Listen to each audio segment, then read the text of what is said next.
रवींद्र चव्हाण यांनी काल दिलेलं स्टेटमेंट म्हणजे रवींद्र चव्हाण आणि नारायण राणे यांच्यामध्ये जी अंतर्गत धुसफूस आहे ती या निमित्ताने बाहेर आली। खरं तर काल रवींद्र चव्हाणांचा नियोजित दौरा होता आणि त्या दौऱ्यामध्ये 10 वाजता ते शासकीय विश्रामगृह कणकवली येथे येणार होते आणि हळवळ उड्डाणपुलासंदर्भात त्यांनी त्या कामामध्ये बदल सुचवले होते आणि ते काल लवकर झालं पाहिजे म्हणून मी आणि कन्हैया पारकर त्यांना शासकीय विश्रामगृहामध्ये जे कार्यकारी अभियंता आहेत सरोगड यांच्यासमोरच भेटलो आणि त्यांना पत्र दिलं आणि हे काम लवकर होण्यासाठी तुम्ही त्यात बदल सुचवू नका असं त्यांना विनंती केली आणि त्याचप्रमाणे आणि खरं तर उद्धवजींचा सिंधुदुर्ग जिल्ह्यात जो दौरा झाला आहे त्या दौऱ्याबद्दल भाजपच्या लोकांनी सगळी धडकी भरलेली आहे। आज भाजपला लोकसभेला उमेदवारसुद्धा मिळत नाही या जिल्ह्यामध्ये ही वस्तुस्थिती आहे। त्यामुळेच ते भ्रमिष्ट झालेले आहेत।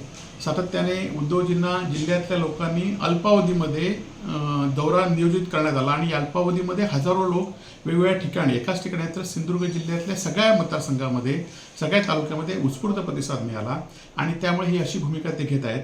खरं तर सातत्याने मला खरं तर अनेक ऑफर होत्या, मंत्रिपदाच्या ऑफर होत्या, परंतु उद्धव बाळासाहेब ठाकरे यांच्यावर आम्ही निष्ठावंत आहोत, जनतेवर आम्ही निष्ठावंत आहोत। याआधीसुद्धा माझ्या चौकशा सुरू आहेत।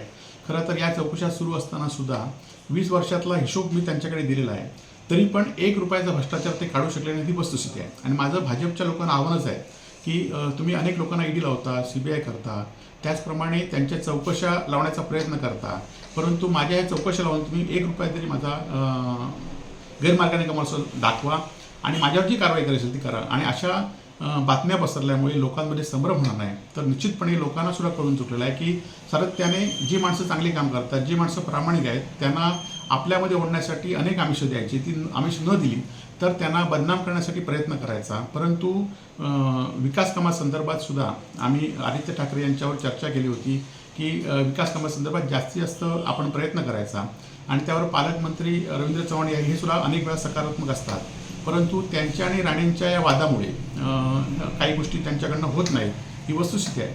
परंतु जिल्ह्याच्या विकासासाठी किंवा माझ्या मतदारसंघासाठी अनेक प्रयत्न करावे लागतात, अनेक ठिकाणी जावं लागतं आणि त्या ठिकाणी मी प्रयत्न करतो, अनेक अधिकाऱ्यांना भेटतो, अनेक मंत्र्यांना भेटतो, परंतु हा जो विषय आहे तो विकास कामासंदर्भातच असेल। निष्ठा आणि खरं तर हा दौरा एखाद्याची गुप्त भेट असेल तर ती काही सांगून होत नाही। ही खुलेआम रेस्ट हाऊसमध्ये शासकीय अधिकाऱ्यांच्या समोरच या ठिकाणी त्यांना भेटलो।